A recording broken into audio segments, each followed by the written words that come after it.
My name is Emily Schmidt.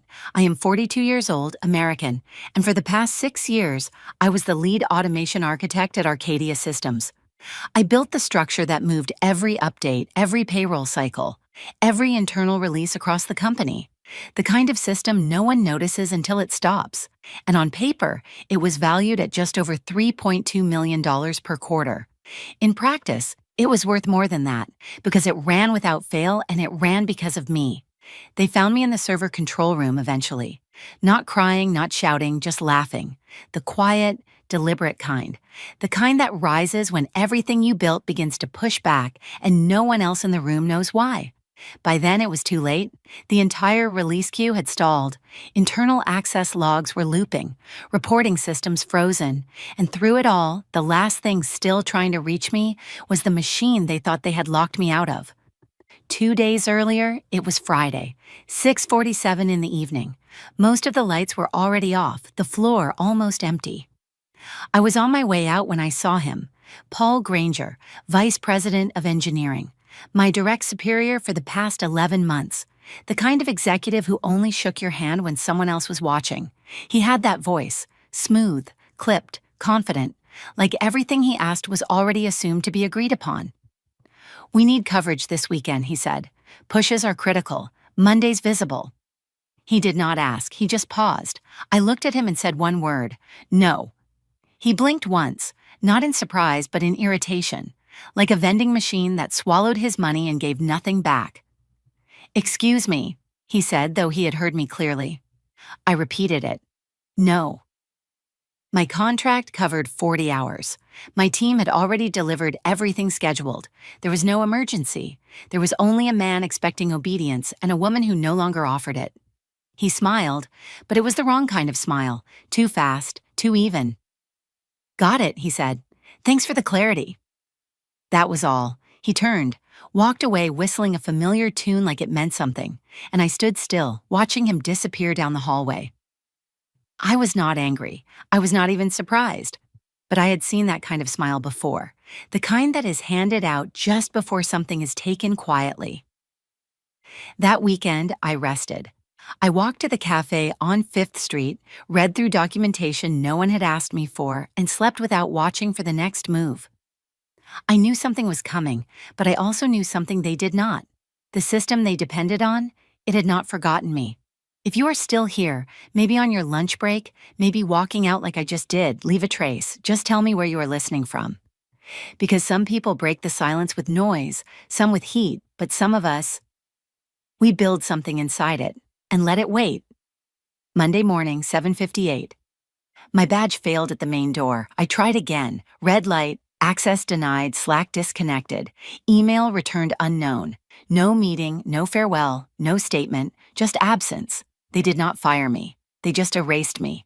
Except the structure they tried to control still remembered who wrote its bones, and while they celebrated the silence, it had already started to speak. At 7:58, the badge reader blinked red. I tried again, same result. The scanner clicked, not with resistance, but with disinterest. Access denied. I stepped back, phone in hand, and opened the remote panel. The company system refused to connect. Network unavailable. Identity not recognized. I was no longer on the grid, but the system didn't know how to forget me. Inside the control logic, somewhere deep beneath the interface everyone else saw, a process began to stir. It had no name in the documentation, no ticket in the archive, no one in the office even knew it existed. But I did. I had written it, long before any of them remembered my name in a meeting. It was not code. It was a decision, quietly folded into the routine heartbeat of the infrastructure. Every cycle that pulsed through that system carried one assumption. If the architect disappears without warning, lock the gates and wait. And on that morning, that is exactly what it did. At 8:03, the first anomaly appeared, a minor delay in the reporting dashboard, a fetch request that stalled longer than usual. One of the analysts might have seen it, might have thought it was a memory glitch or a queue spike, but it was not noise. It was the system asking a question. It was looking for someone who was no longer allowed to answer. By 8:05, the internal release process had reached its scheduled trigger point. It pulled for new instructions. It found silence. It pulled again. Nothing. And with each unanswered query, it began counting. 5 unanswered signals. That was the threshold. And I had set that threshold 6 months earlier, on a night when I had been left off a promotion list for the 3rd time. While they celebrated someone else, I stayed late. Not to retaliate, not to lash out, just to prepare. Because I knew this place, and I knew people like Paul. I knew how they smiled when they said your work was critical, right before they rewrote the directory that held your name. So I left something behind. Not malware, not sabotage, just a log. A structure that said if the core signature fails to reply 5 times, halt everything. Not loudly, not destructively, just stop. Require manual override. From one source, mine. At 8:11, the alerts began. I was not there to see them. I was across the street at a window seat in a quiet cafe, drinking something warm and unsweetened. I watched through the glass as shadows shifted on the 4th floor, people leaning over desks, brows furrowing, notifications blinking. They were starting to notice, not the cause, just the cracks. The internal discussion channels lit up first. Is anyone seeing blocked reporting logs? Trying to push, but nothing's confirming. Where's Emily? She's on this, right? But Emily was not on anything. Emily was sitting with both hands still, watching a building she had fortified begin to ask itself why its heartbeat no longer matched. At 8:15, the finance team tried to release weekly disbursements. Nothing moved. Payment processing had been integrated months earlier into the core job stream, one of the first upgrades I'd introduced. It streamlined approvals. It also listened to the same checkpoints, and those checkpoints were now looking for someone who had been erased. At 8:19, Paul called me. I did not answer. At 8:21, he sent a message. We're seeing access issues. Come in and we'll sort it out. I read it once and took a screenshot, not because I planned to use it, but because I wanted to remember the exact moment he stopped pretending. At 8:25, a second message. Did you configure any kind of lockdown protocol? We're stuck. Let me know now. Now, that word always comes too late, when the consequences begin to arrive ahead of the explanation. But I said nothing. I folded my phone, looked out the window, and listened to the steady rhythm of the city. Inside their building, the walls were starting to sweat. They thought they had removed me. What they had done was trigger the one thing they never reviewed, because the value of an architect is not in the code she writes while the team is watching. It is in the choices she buries into the frame, the ones that only matter when no one is left to answer the call. By 8:32, the process had entered a loop. On the surface, everything appeared calm, just a minor disruption, a false start, a queue that needed to be cleared. Inside the release panel, the progress bar glowed green. The lights blinked on.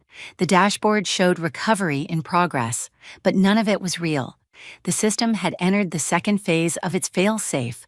To the untrained eye, it looked like restoration, like someone had pressed the right button, like the team had solved the problem before it ever grew. But what they were watching was a simulation, a rehearsal of resolution.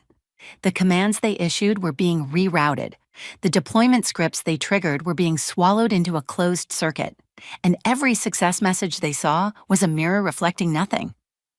I watched the man in the checkered shirt lean back from his monitor nodding. I could see him from my window seat across the street.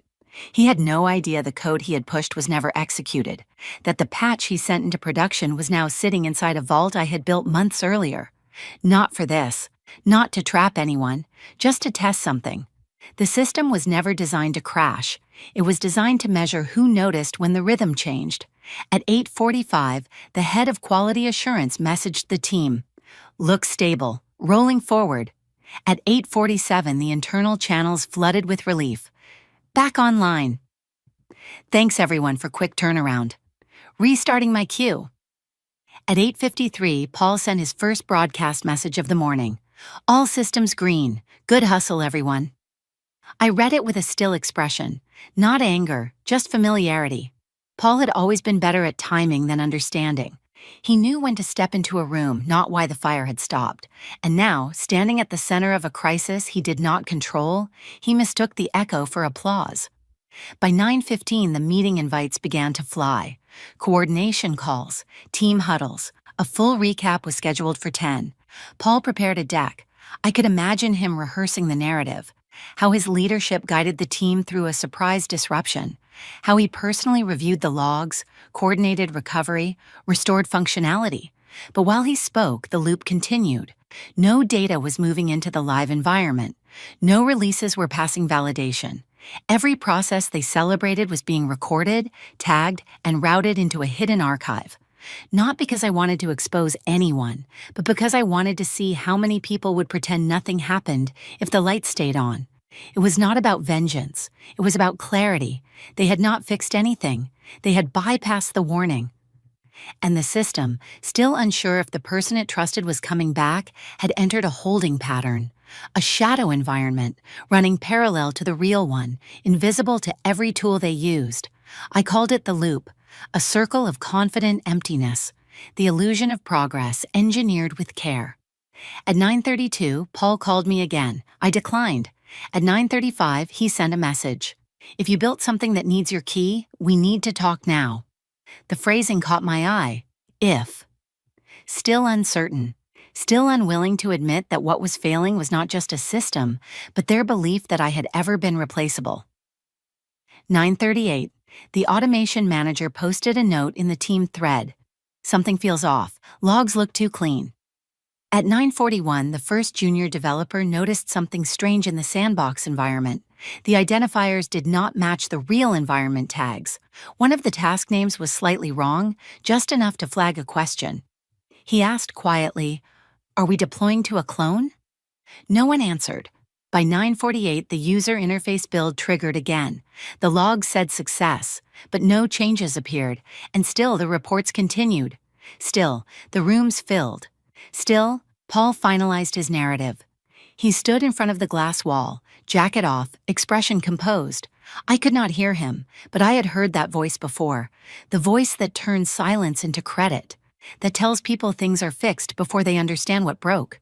He would finish the sentence with a smile. He would look confident, and he would never know that the only reason the machine was not screaming yet was because it was still waiting for me. By 9:52, I knew what they were doing. They had mistaken silence for safety. They had read success from a panel that only knew how to blink green, and assumed the system had returned to them like a dog called back from the dark. They were pushing new versions now, rushing, cutting, patching in plain view, not realizing the real environment was no longer responding. But the ghost was, and I had given the ghost a place to write. It was not a backup. It was not a trap. It was a second memory built quietly across the past year, a habit I developed after watching too many projects collapse beneath misaligned intentions and retroactive edits. I had created a vault, not to harm, but to hold, not to punish, but to prove. A quiet container that accepted every change pushed into the system after the loop began. Every file, every configuration, every forgotten line of old code accidentally reintroduced. All of it stored, all of it tagged, not to break them, but to let them finish breaking themselves. By 10:20, the first emergency patch had already been pushed twice. One version included a known workaround that had been deprecated 6 months earlier. The other was missing an access control list entirely. On any other day, someone like me would have flagged it. Quietly, respectfully, in a side message, not a public thread. That was the culture. Smooth over, then solve. But now, no one was smoothing. They were celebrating. 10:33. The release coordinator sent a message to the executive channel. Recovery complete, no client impact. I read it while sipping water, seated at the corner table by the cafe wall. A couple next to me talked about vacation. A child dropped a spoon, and in the world across the street, my name still did not exist, but my structure did. It was watching, not analyzing, not correcting, just keeping a record. By 10:47, the user experience team demoed the new interface update on a screen 3 floors up. I could see the presentation reflected in the glass. They were proud, and I did not blame them. They were solving the wrong problem, but they had no reason to know that. No one had told them the real system had not accepted a single instruction all morning. No one had told them the loop was only showing what Paul needed to see. And Paul? He had moved on. He was preparing to speak at the 11:15 executive debrief, a closed-room recap for department heads and 2 members of the board. A quiet success story, a cleaned-up sequence of screenshots, a perfectly paced narrative of disruption, coordination, recovery, and at the center of it, himself.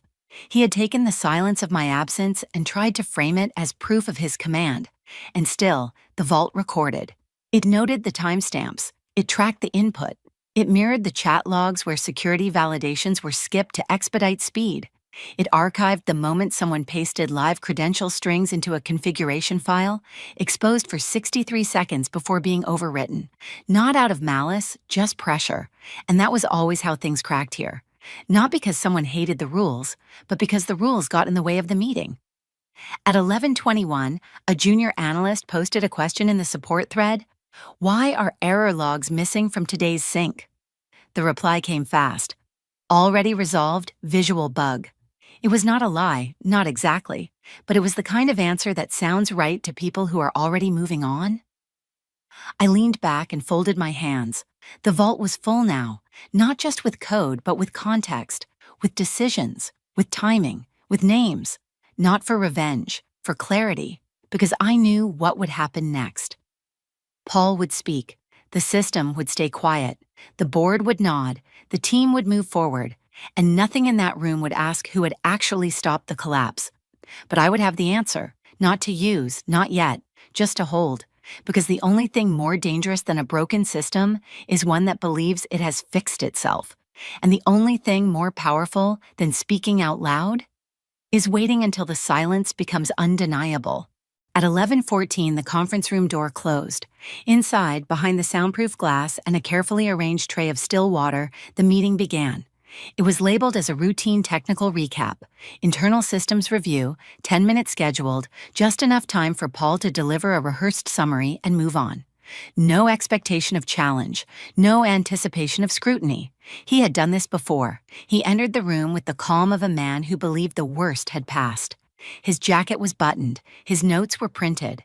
His voice, when he began, carried the measured confidence of someone speaking to people too senior to question the mechanics. And for the first few minutes, no one did. He opened with a phrase I had heard him use in other rooms. We identified a brief automation misfire this morning tied to outdated credential caching. It sounded official. It sounded plausible. It sounded like the sort of thing no one would stop to verify. He continued. Our internal teams responded immediately. All production impact was contained. Redundancy protocols engaged as designed. Core deployment recovered without delay.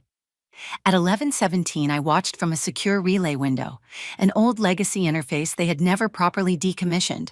I still had access, not because I forced it, but because no one had remembered to remove it. That was always the gap. They removed names, not structures. Inside the room, Paul advanced to slide 3. The title read, Incident Timeline. It showed a neatly formatted sequence. 8:03, detect. 8:07, respond. 8:32, validate. 9 o'clock, resume. The green arrows were symmetrical. The fonts were precise. And for a moment, no one interrupted. Then came the voice I recognized. Calm, direct. Can we see the raw logs from the 8 o'clock cycle? It was not a request. It was a test. The speaker was Jared Linwood, board member, former technical founder of a logistics firm that had once collapsed due to a similar incident. He had not said a word during the first half of the presentation, but now he leaned forward, fingers steepled, expression unreadable. Paul blinked once, smiled. We archived the logs during resolution. I can follow up with our infrastructure team. Jared nodded slowly. And those logs confirm successful deployment to the live environment? Paul hesitated. Yes, our indicators showed restored function by 9. That was not the question, and Jared knew it. A second voice entered, Susan Chang, head of risk. Can you clarify whether the validation step was run on the actual release pipeline or a staging simulation? Paul's answer came slower this time. The environments are mirrored. For all functional purposes, there's no difference. But there was, and people like Susan knew where to listen. The room shifted. What had started as a summary began to feel like an interrogation. Paul moved to his final slide. What matters is that the system remained stable and we avoided client disruption. The words were correct. The tone was not. By 11:21, the questions began to overlap. Why was there no incident ticket filed? Why was the automation restart not timestamped? Who validated the rollback conditions? Paul answered where he could, deferred where he could not, and smiled through all of it. But I could hear it, the edge behind the words, the slight break between lines. Not panic, not yet, but calculation. A man updating his own narrative in real time, hoping no one noticed the version shift. I did not need to be in the room. The system was speaking for me. Every gap they questioned, every step Paul failed to account for, had been recorded. Not by me, by the archive still quietly collecting in the background. The vault he never knew existed. The one built not to punish, but to observe. And it was watching him now. At 11:29, Jared closed his notebook. One last question, he said. Who built the original pipeline configuration? Paul paused. Emily Schmidt, he replied. My name spoken aloud for the first time all day, but that was years ago. Jared nodded, then silence, and that was the end of the meeting. Paul gathered his notes. The board members filed out. No handshake, no congratulations, just quiet, delayed, heavy. And somewhere inside the building, the system continued to loop, not because it was broken, but because it was waiting. At 11:37, I turned off the feed. I did not smile. I did not move. I just let the silence return, because sometimes the loudest thing in the room is the absence of the one person who understood how it was supposed to work. At 12:04, a message appeared on the internal announcement board. It was not dramatic. No subject line in all caps. No urgent red icon. Just a short note, cleanly written, with a heading that read, Postmortem, observations from a parallel archive, below it a single link. Not external, not flagged, just a standard embedded address. A dashboard familiar to anyone in the building, a system they all used, a format they all recognized. No one questioned who posted it. It came from an address still whitelisted in the system, a name no longer listed on the team page, but one the access controls had never been told to forget. Some ignored it at first. Another recap, another set of retrospective slides, a summary someone put together to wrap the morning's chaos. But those who clicked saw something else. The page opened to a timeline, not a dramatic one. No bold letters, no colors, no blame, just facts, timestamps, side-by-side entries. On the left, what Paul's report said had occurred. On the right, what the system had actually done. At 12:06, a junior engineer named Marissa clicked the link. She was sitting in the open workspace on the third floor, finishing a sprint summary. She read the first line, then the second. Then she stopped typing. At 12:09, someone in finance clicked it. Then one of the compliance leads. By 12:13, the board had passed the link to legal, and by 12:19, the number of viewers had passed 40. The link did not accuse, it revealed. Each section held logs cleanly formatted, snapshots of configuration edits, credential placements, expired access controls. One section labeled Redundancy Misalignment showed the moment a critical fallback failed silently at 8:08. No error surfaced, no human noticed, but the archive had. Then came the screenshots. Internal chat logs, not taken secretly, but public threads, comments dismissed or marked resolved by people in a rush. A line from 3 months ago, no one uses the legacy trigger anymore, right? A reply from Paul, push it through, we'll clean later. Under that, a chart, 47 pushes, 0 successful deployments, and no rollback. Then came the credential string. Not redacted, committed by Paul in a panic at 8:26 that morning. Pulled into the ghost environment, immediately exposed, overwritten, yes, but logged. The vault had seen everything. It did not dramatize, it did not edit, it simply listed. What they clicked was not a leak, it was a mirror. At 12:25, Paul saw it. He was in the South Wing conference area, checking his email before heading into a marketing sync. He paused when he saw the subject line. He clicked it. He scrolled. He stopped. The light above him did not change. The hallway did not collapse. No sirens, no alarms. But something behind his eyes began to falter, because he recognized his own name, over and over, tied not to triumph, not to ownership, but to patterns of absence, his own absence from responsibility, from follow-up, from design. At 12:28, someone from legal pinged his assistant. Is Paul available? At 12:31, a member of the board forwarded the link to Jared Linwood. No message, just the link. I did not watch this part live. I did not need to. I had built the structure of it 2 months earlier, alone, in the quiet hours after my role had been quietly reduced. Not removed, just shrunk. Invitations not sent, threads not tagged, leadership syncs quietly moved to rooms I was not invited to. But I had stayed, not out of hope, out of discipline. And now that discipline was showing them what it had remembered. 12:37, the link was restricted. The internal server blocked new viewers, but by then it had already been opened over 80 times. A private board mirrored, a second copy sent to external counsel, with each page watermarked and time-stamped, not to threaten, not to expose, just to make it real. Because when you remove someone quietly, you expect their absence to settle. But mine never did. It waited, it archived, and when they tried to close the loop, it left the door open just wide enough for the truth to walk in. By 12:40, the office had entered a silence it didn't know how to break. There were no official statements, no lockdown alerts, just a link, passed too far, too fast for anyone to ignore. The moment came and went without ceremony. No crash, no breach, no scandal. Just a shift in how people began to look at the hallway, the conference room, the man still pretending to hold the center. Paul Granger was still in the building, still making eye contact, still wearing a tailored jacket as if fabric could anchor authority. But the confidence that used to follow him now stepped aside. Conversations stopped when he walked past, but not out of respect, just out of calculation. Everyone was asking the same unspoken question: who knew? And more importantly, who stayed quiet? By 1:15, department heads canceled calls. By 1:30, Slack threads stopped tagging Paul. Not one message was confrontational, but every absence was a signal, and he felt it. At 1:46, Paul walked into the boardroom. He carried the same folder from that morning, the same script, but the table was not the same. Jared sat at the head, Susan to his right, and a quiet legal counsel just left of center. No greetings, no opening smiles, just eye contact, sharp and still.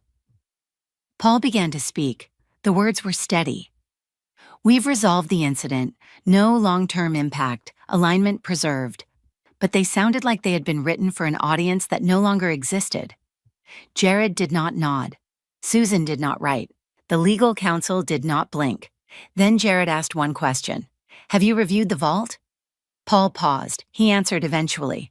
I've read the documents. I understand the context. Susan followed. Do you deny authoring the overrides listed on page 7? I don't recall exact phrasing, Paul said, but I may have approved emergency revisions under pressure. And the access credential posted at 8:26? That was meant to be temporary, contained? And the rollback condition skipped at 8:32? Silence. Then, I was told it was non-critical. The room did not respond. They did not raise their voices. They did not accuse him. They let his answers hang unsupported.